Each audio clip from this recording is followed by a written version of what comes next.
Cheap. Meg boiled as Hilary Roserr laughs at her as Dutchess Bribe $300 to get an amateur award.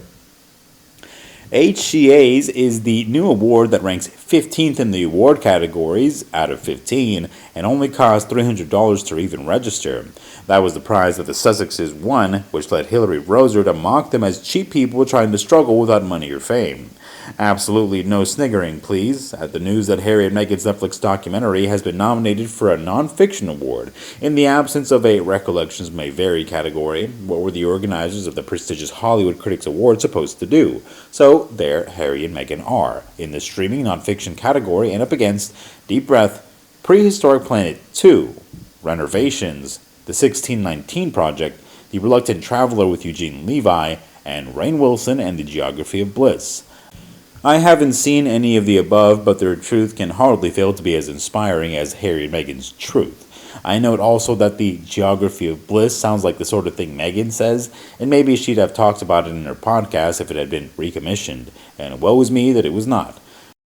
For award ceremony organizers, it's a happy side effect of nominating Harry and Meghan that your award gets noticed. It's perhaps now, or how, in the absence of any obvious purpose beyond self-advancement, the couple recently described so memorably as grifters have received awards for everything from mental health to feminism, racial justice, and gender equity, not forgetting their Ripple of Hope Award for their unwavering commitment to themselves. No, wait, sorry. It was for their unwavering commitment to social change, equity, justice, and human rights, unless you're her dad, in which case your human right to see your grandchildren might be severely curtailed.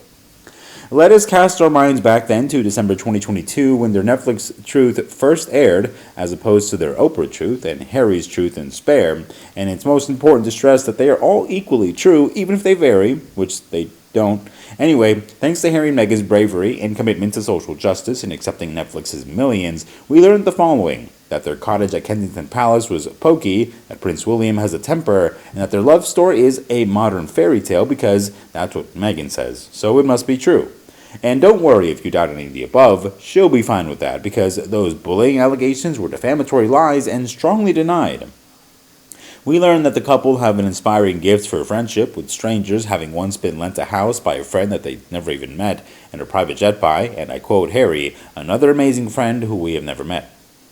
Over 6 inspirational episodes, they whined, whinged, and wept. We were invited to repent as a nation for being horrid, and also to admire a hummingbird on Harry's porch. Or maybe that was his book, I forget. It all merges. We learned that Harry and Meghan are titans of humanitarianism, and that the whole South Africa must be rejoicing at the humor that they may soon bless them with their presence. According to the Sunday Mirror, Netflix will film them meeting communities across the country. Harry's apparently keen to share medical information, and about what? Well, who can say? Meghan wants to raise awareness about safe birthing practices, and her own birthing experience at the private Portland hospital in London will no doubt prove invaluable, with the women of the townships rejoicing at the difference a room service menu in a suite can make. The last time Harry and Meghan were filmed in South Africa, when still working royals, they wound the tour up with a TV interview. Not many people, Meghan said with a smoky eye and a quivering lip, had asked if she was okay. Spoiler alert, she was not. The committee for the Critics Awards is due to begin voting on July 18th, but we don't know yet when the ceremony might actually be. Will Harry and Meghan go? Will they face a terrifying non-fictional car chase? Will they ever get through a day without saying humanitarian? And does Harry know how to spell it?